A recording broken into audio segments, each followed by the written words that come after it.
Halo pemirsa yang berbahagia, berjumpa kembali dengan saya Deddy Kurniawan dalam Call Deku on Request, di mana saya Deku akan menjelaskan, diskusikan, mendemonstrasikan berbagai aplikasi-aplikasi menarik yang dapat digunakan dalam proses pembelajaran. Nah, masih dalam episode Moodle, saya akan mendiskusikan fitur-fitur menarik yang ada di dalam Moodle yang dapat kita gunakan untuk pengelolaan pembelajaran. Nah, pada kali ini saya sebenarnya sangat senang karena saya sudah beberapa waktu ini menggarap ulang sebenarnya, merekam beberapa tutorial-tutorial tentang penggunaan berbagai fitur di Moodle. Nah, tetapi memang sejauh ini saya masih stuck ya, baru sampai di activity workshop. Nah, kemarin saya sudah menyelesaikan workshop dan akhirnya hari ini saya berhasil masuk ke activity yang lain yang mungkin sebelum ini belum pernah saya diskusikan atau demonstrasikan, yaitu penggunaan glossary. Nah, glossary sendiri adalah sebuah modul activity yang tersedia pada Moodle yang fungsinya adalah untuk kegiatan pembuatan glossary secara kolaboratif. Nah, glossary itu sendiri mungkin Anda tahu adalah kamus ya. Jadi satu jenis kamus spesial. Glossary itu mengandung kosakata atau vocabulary yang secara spesifik merujuk pada suatu topik tertentu. Misalnya kita mengenal istilah glossary of linguistics ya, glossary of technology, glossary of economics, misalnya seperti itu. Jadi memang adalah sebuah kamus yang sifatnya spesifik ya, hanya pada topik tertentu. Nah, Moodle menyediakan satu fitur, satu activity yang namanya glossary yang memang fungsinya adalah untuk mahasiswa bekerja sama atau berkolaborasi dalam menghasilkan sebuah glossary ya, yang tentu berisi kumpulan kata-kata atau konsep-konsep pada suatu bidang tertentu. Nah, dikatakan kolaboratif karena tugas berbentuk glossary ini meminta mahasiswa untuk menyumbangkan kosa-kosa kata tertentu secara bersama-sama. Jadi misalnya skenarionya seperti yang biasa saya lakukan adalah misalnya kalau saya mengajar linguistics, saya akan meminta anak untuk membuat sebuah glossary yang kita sebut sebagai glossary of linguistics, di mana mereka mencari dan mengumpulkan konsep-konsep, istilah-istilah, terminologi-terminologi dalam linguistics. Nah, setiap anak misalnya saya minta untuk menyumbangkan 2 atau 3 kosakata. Nah, sehingga kalau sebuah kelas itu terdiri atas 30 orang anak, maka kita akan bisa mengumpulkan sebuah glosari, membangun sebuah glossary secara kolaboratif, misalnya 3 kali 30 anak. Jadi ada 90 kosakata yang nanti dapat dilihat bersama-sama, dapat digunakan dalam pembelajaran ya. Dan ini sangat baik sebenarnya karena glossary yang dibangun bersama tadi ya, yang seharusnya kalau satu anak harus mengumpulkan 90 istilah mungkin makan kerepotan, tapi kalau mereka masing-masing menyumbang, mereka bisa membangun satu glossary yang nanti bisa digunakan sebagai study list ya, yaitu sebuah catatan konsep-konsep apa yang harus mereka pahami bersama-sama. Nah, jadi sehingga memang selain dia berbentuk tugas yang sifatnya kognitif, sebenarnya glossary itu juga adalah sebuah kegiatan yang bersifat sosiokognitif ya, dan ini sesuai dengan visi dan misi dari Moodle itu sendiri, yaitu membuat sebuah platform pembelajaran yang dimana anak tidak hanya belajar tapi juga berinteraksi dengan teman-temannya. Jadi dengan saling menyumbang ini mereka memiliki rasa kebersamaan ya, mereka bisa saling membantu ya, belajar bersama-sama. Nah, makanya saya katakan tadi saya senang karena setelah beberapa lama saya mengembangkan video-video tutorial tentang Moodle, saya belum pernah sama sekali menyentuh tentang glossary, walaupun hari-harinya saya sangat atau mungkin bisa dikatakan selalu menggunakan glossary dalam kuliah saya. Ya. Nah, yang menariknya lagi, glossary ini tidak harus selalu terkait dengan kosakata gitu ya. Ada variasi-variasi lain yang bisa kita gunakan yang nanti akan kita coba explore di bagian video terakhir yang akan saya kembangkan nanti terkait tentang penggunaan glossary.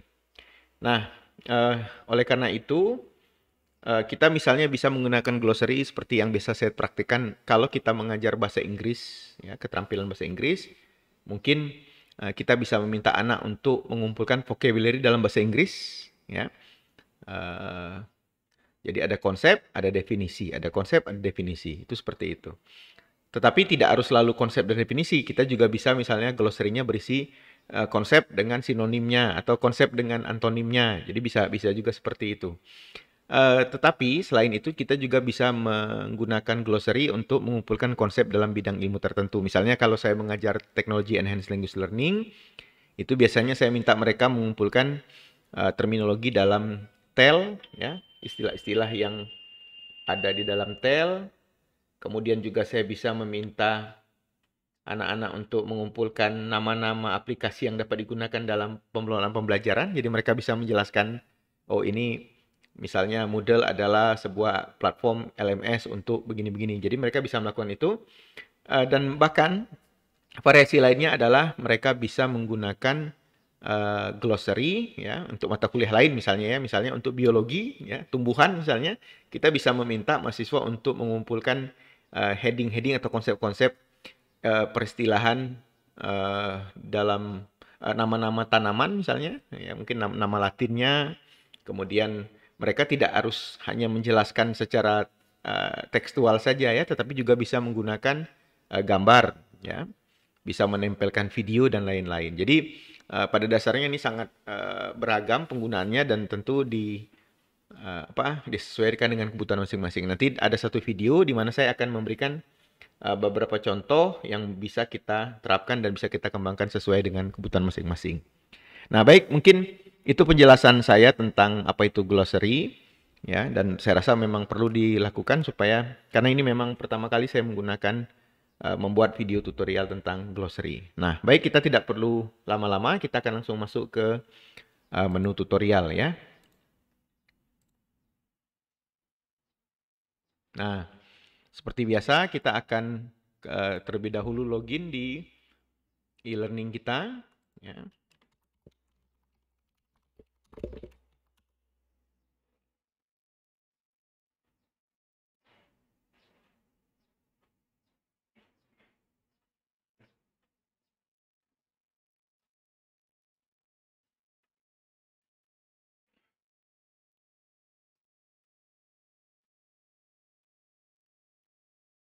Oke. Nah, lalu kita coba masuk ke kelas yang kita tuju.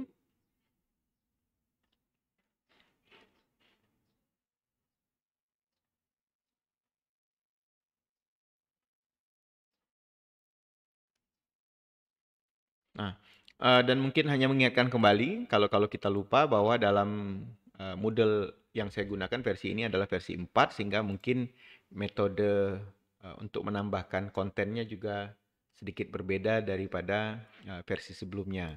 Nah, mengingatkan saja bahwa kita harus menggunakan tombol edit mode di atas. Ya, kita toggle on dulu, kita hidupkan. Kemudian saya letakkan nanti mungkin, oke, saya letakkan di sini saja, add activity. Ya, lalu kita pilih dan kita cari, mungkin kita filter dulu activities ya. Nah, ini adalah namanya glossary ya, dilambangkan dengan ya seperti kamus ya, tampilannya kayak kamus ya.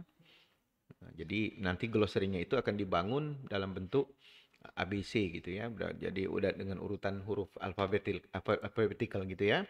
Misalnya saya katakanlah begini, saya akan kasih contoh dulu glossary in linguistics ya. Misalnya saya ingin dalam kuliah Introduction to Linguistics saya ingin anak-anak membangun bersama-sama istilah-istilah dalam linguistics ya. Nah, mungkin kita beri description ya, instruksinya bisa kita letakkan di sini. Misalnya begini. Find misalnya tree ya. Nah, oke. Jadi kita bisa meminta setiap anak menyumbang beberapa kosakata ini tentu tergantung dengan beban yang kita berikan ya. Misalnya ini untuk tugas mid semester ya, dan satu anak diminta untuk mengumpulkan 3 istilah ya, 3 concepts atau terms in linguistics. Ya. Oke. Kemudian make 3 entries in the glossary, ya, using the concepts, ya, provide clear definitions, misalnya definitions using your own words, ya. Misalnya kita bisa minta mereka untuk menggunakan kata-kata sendiri, or cite properly. Oh, gini. Or from online sources. Ya, mungkin, nah, tapi tentu saja kalau saya misalnya meminta anak-anak untuk mencari dari online sources, mereka harus tidak boleh lupa dengan citation, ya, dengan kutipan, karena ini adalah kewajiban moral, kan. Don't forget to cite properly. Nah, oke. Nah, ini kita berikan description di sini, dan kita juga perlu apa ya, mungkin menjelaskan juga kepada anak-anak tentang apa dari keinginan tugas ini, apa yang kita inginkan, apa konsep yang ingin kita mereka masukkan. Oke. Kemudian di sini ada centang is this glossary global, ya. Ini kalau ada muncul, sebenarnya kita tidak perlu centang. Sebab kalau dikatakan glossary itu global, maka glossary ini akan dapat digunakan, akan dapat diakses, ya, secara global di satu platform modelnya itu sendiri. Jadi tidak perlu kita centang. Kemudian di sini ada istilah glossary type, ada secondary dengan main glossary. Saya menyarankan kita menggunakan main glossary. Secondary glossary itu kalau misalnya kita punya satu glossary utama, kemudian kita punya beberapa anak-anak glossary, ya, sub-sub glossary. Misalnya katakanlah begini, dalam satu kuliah saya ingin mengerjakan glossary ini 3 kali, tetapi 3 kali ini dikerjakan secara terpisah. Jadi ada glossary 1, glossary 2, glossary 3. Nah, itu namanya secondary glossary. Nah, secondary glossary nanti entries-nya atau itemnya bisa dipindahkan atau bisa ditransfer ke main glossary. Jadi kayak ini adalah glossary induk. Kalau saya selama ini hanya punya satu, biasanya dalam satu kelas hanya menggunakan satu macam glossary, jadi kita langsung tukar menjadi main glossary saja, tidak perlu dibikin secondary, ya. Tapi kalau Anda misalnya, oh saya ingin punya, misalnya di linguistics, ya, saya ingin satu glossary istilah-istilah linguistics. Yang satu lagi glossary nama-nama tokoh-tokoh dalam linguistics. Nah, gitu kita bisa bikin 2 secondary glossary namanya, dan kemudian yang ada satu lagi yang nanti kita buat menjadi main glossary. Nah, main glossary ini nanti akan dapat menampung secondary glossary entries, ya. Oke, kita bisa lewati itu dulu. Kemudian di bagian entries ini ada beberapa setting yang bisa bisa digunakan. Pertama, approve by default. Kalau kita yes, kita pilih yes, maka setiap anak membuat entry, maka dia langsung muncul atau langsung tersaji di glossary, ya. Artinya tanpa filter. Oke, tapi kalau kita tulis atau kita pilih no, maka entry itu akan muncul kalau kita sudah memvalidasi, ya, memvalidasi konten. Kemudian always allow editing, ya. Apakah kalau sesudah membuat entry glossary itu anak-anak masih boleh mengedit atau tidak? Kalau biasanya saya rubah menjadi yes. Jadi sehingga mereka suatu saat kalau misalnya ternyata ini konsepnya masih kurang lengkap, mereka bisa perbaiki lagi. Jadi saya sarankan untuk diaktifkan always allow editing. Kemudian ada kata duplicate entries allowed, ya. Apakah entry yang sama itu diizinkan? Karena misalnya begini, bisa saja kalau ada yang sudah menulis, saya memilih kata phonology, gitu, ya. Lalu kemudian anak kedua bilang, saya juga mau bilang phonology. Nah, pertanyaannya boleh atau tidak kita membiarkan anak-anak untuk menggunakan 2 istilah yang sama. Kalau saya biasanya memang selalu adalah no, ya. Jadi setiap entry itu sifatnya unik, ya. Satu istilah itu hanya boleh dilakukan atau digunakan satu kali. Biasanya saya pilih no. Kemudian allow comments on entries. Kalau kita buat yes, maka nanti di dalam entry-nya itu si mahasiswa tadi bisa saling memberikan komentar, ya. Misalnya, ini bagus, ini kayak ini kurang lengkap atau apa gitu, ya. Tergantung dari nature-nya. Kalau saya biasanya saya pilih yes, sehingga kita bisa mengizinkan anak-anak untuk saling mengomentari, ya. Nah, yang terakhir ini nanti akan berhubungan dengan ada setting di bawah sedikit lagi, ya, automatically link glossary entries, ya. Kalau kita katakan automatically link glossary entries, ya, maka kosakata yang ada dalam glossary itu nanti, ya, akan berlaku sebagai hyperlink untuk istilah itu di dalam kelas itu. Jadi misalnya suatu saat, ini saya contohkan ya, ini agak dibilang rumit ya, mungkin kalau sudah pernah mencobanya Anda akan tahu bahwa kalau misalnya saya memasukkan kata linguistics misalnya, ya, sebagai entry, lalu kalau dia kita izinkan untuk di link ke glossary entries, maka setiap saya menulis pesan atau menulis judul atau menulis materi yang namanya linguistics, ya, yang labelnya linguistics, maka dia akan langsung bergaris, ya, garis bawah. Dan kalau kita hover, kita letakkan cursor di atas, dia akan memberikan definisinya. Jadi seperti kalau kita apa ya, kalau di dalam apa namanya itu dalam pemrograman UI itu namanya tooltips namanya, ya. Jadi setiap kita menemukan kata itu sudah langsung punya informasi tambahan, yaitu definisi. Jadi kalau kita hover kata itu nanti dia langsung akan memunculkan definisinya. Nanti akan saya tunjukkan pada mungkin kita akan demo satu kali nanti tentang bagaimana kita bisa menggunakan automatic link ini gitu ya sebagai konsep. Ini menarik karena ketika sebuah glossary itu terakumulasi, ya, informasi yang dimasukkan itu makin banyak, dia bisa menjadi alat bantu bagi anak ketika mereka harus membaca materi di dalam Moodle ini gitu ya. Nanti kita tunjukkan. Oke. Nah, kemudian appearance, ya. Ini kita boleh atur atau boleh ikuti saja defaultnya, ya. Display format itu bagaimana tampilan display setiap entry-nya itu. Defaultnya adalah simple dictionary style, ya. Jadi ada kata, konsep seperti itu. Kalau saya kadang-kadang sering menggunakan ensiklopedia atau full with author, ya. Saya sarankan memang mungkin lebih baik kita tampilkan siapa authornya sehingga tahu siapa yang kontribusi nih, ya. Ini kata ini yang kontribusi si A, yang ini kontribusi B dan lain-lain. Oke. Sementara ini kita letakkan dulu di full with author, ya, supaya kita bisa lihat nanti. Oke.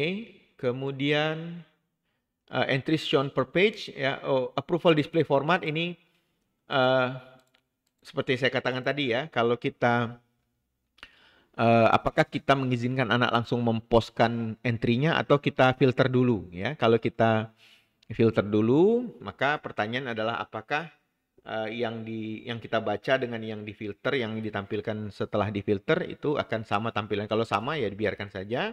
Kemudian entry shown per page ini jumlah entry per halaman. Jadi kalau misalnya ada 10 berarti satu halaman, kalau 20 dua halaman, 100 entry 10 halaman gitu ya. Biarkan saja. Kemudian show alphabet link, ya. Jadi nanti akan muncul ABC dan seterusnya. Kemudian show all link ini untuk menunjukkan ada kalau kita ingin membuka semuanya tidak berbasis alfabet bisa kita all link, ya. Kemudian special link itu untuk non alfabet, ya. Misalnya tanda asterisk, ya, tanda ampersand dan lain-lain. Kemudian kalau kita allow print preview nanti si pembaca, ya, baik mahasiswa maupun dosen itu bisa melihat bentuk tampilan printnya gitu, ya. Oke. Nah, yang mungkin berikutnya lagi yang perlu kita setting itu adalah ratings, ya. Kalau kita memang menggunakan glossary untuk moda penilaian, maka kita harus menggunakan namanya rating, ya. Di sini kita aktifkan dulu, defaultnya adalah no ratings, tetapi karena kita ingin gunakan, kita ingin menentukan mau pakai model rating gimana, gitu ya. Kalau model ratingnya itu, ini saya tunjukkan, misalnya average rating, itu berarti kalau misalnya satu anak itu punya 3 entry, lalu masing-masing ada yang satu saya nilai 80, ada yang saya nilai 100, ada yang nilai 80, itu akibatnya akan menjadi nilainya adalah rata-rata, ya. Kemudian apa lagi? Misalnya count of ratings ini berarti berapa jumlah ratingnya. Jadi kalau misalnya saya memberikan rating pada satu item, berarti 1 kali rating ya. Kalau saya berikan rating 2 kali, dua rating. Nah, ini menggunakan count rating itu berarti kita juga bisa sebenarnya memberikan apa ya? Memberikan semacam kesempatan kepada mahasiswa untuk saling menilai temannya, memberi rating gitu ya. Oh, ini bagus ya, nanti dia bisa kasih komentar atau dan bahkan mengasih rating gitu. Oke. Kemudian yang lain-lainnya bisa dilihat ada maksimum, minimum, kemudian ada sum of rating. Nah, saya biasanya mengadopsi model sum of ratings ya. Jadi misalnya begini, nilai maksimum yang saya berikan 100 poin ya, kita tukar jadi poin, kemudian kita isi 100. Kalau saya bilang sum of rating, berarti kalau misalnya seorang anak diminta untuk mengumpulkan 2 item, maka setiap item itu akan saya beri nilai 50-50. Sehingga kalau di total nanti jadinya 100 gitu ya. Tentu jumlahnya itu tidak bisa melampaui nilai maksimum. Ya, kalau misalnya saya minta mereka memposkan 4, maka satu itemnya saya nilai 25. Nah, ini sebagai satu penjelasan saja bahwa biasanya saya tidak terlalu menggunakan model menggunakan glossary itu tidak terlalu strict ya dalam menilai. Artinya yang memang kita inginkan adalah completion ya, kelengkapan. Jadi yang penting lengkap, apa yang sudah diinginkan itu diberikan ya sudah. Saya pikir sudah cukup untuk saya untuk bagi saya sudah cukup untuk diberi nilai lengkap, nilainya penuh gitu ya. Nah, tapi kalau kita ingin menggunakan ini sebagai betul-betul wadah atau sarana untuk menilai kognitif, pengetahuan, ya mungkin itu harus sedikit diberikan nilainya itu ada proporsinya ya. Ini sangat baik, ini cukup, ini kurang segala macam. Oke, tapi kalau misalnya tujuannya untuk membuat glossary besar, satu mahasiswa diminta mengisi 3 entry, kemudian ada 30 orang saja, maka kita harus menilai sekitar 90 entry. Ini cukup lumayan. Jadi biasanya saya memang tidak terlalu, saya menggunakan easy grading untuk dalam penggunaan glossary ya. Nah, kemudian kita juga bisa menetapkan misalnya apakah glossary itu nanti yang akan dinilai itu mulai tanggal berapa sampai tanggal berapa, atau kita biarkan saja terbuka ya. Kalau kita biarkan terbuka, maka anak bisa memposkan kapanpun ya. Nah, kemudian yang berikutnya, yang lain bisa kita abaikan. Saya hanya ingin masuk lagi terakhir ke activity completion ya, karena ini berhubungan dengan penanda ya. Apakah kita bisa menggunakan activity completion untuk menandai bahwa seorang anak itu sudah menyelesaikan tugasnya sesuai diminta apa belum gitu ya. Nah, maka saya akan pindahkan ke sini, show activity as complete when conditions are met. Kalau misalnya saya minta anak untuk memposkan 3 entry, maka saya bisa centang students must create entries, itu kita ganti dengan angka 3 ya. Sehingga kalau mereka belum memenuhi 3, itu mereka tidak dianggap belum menyelesaikan tugasnya ya. Nah, untuk penjelasan tentang completion ini Anda boleh tonton video saya yang terkait completion status. Nah, ini sudah selesai dan saya yakin ini sudah cukup panjang ya penjelasan awal ini. Oleh karena itu kita akan close dulu, kita save and return to course untuk menyimpan ini glossary-nya ya. Nah, saya akan tunjukkan di sini tampilan dalamnya. Ini adalah tampilan dalam dari sebuah glossary ya. Nah, pada video berikutnya saya akan mencoba menjelaskan bagaimana cara menggunakan atau membuat entry dari sudut pandang mahasiswa ya. Nah,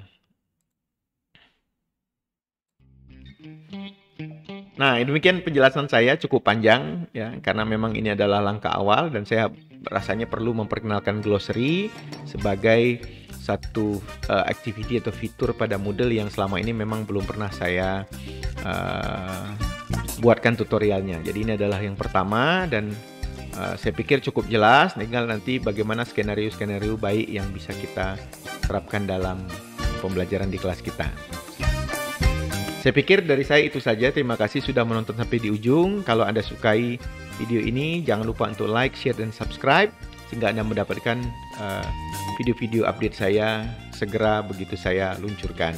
Dan kita akan ketemu lagi dalam video saya berikutnya. Saya Deddy Kurniawan, terima kasih. Promoting Computer Assisted Language Learning Indonesia. Assalamualaikum warahmatullahi wabarakatuh.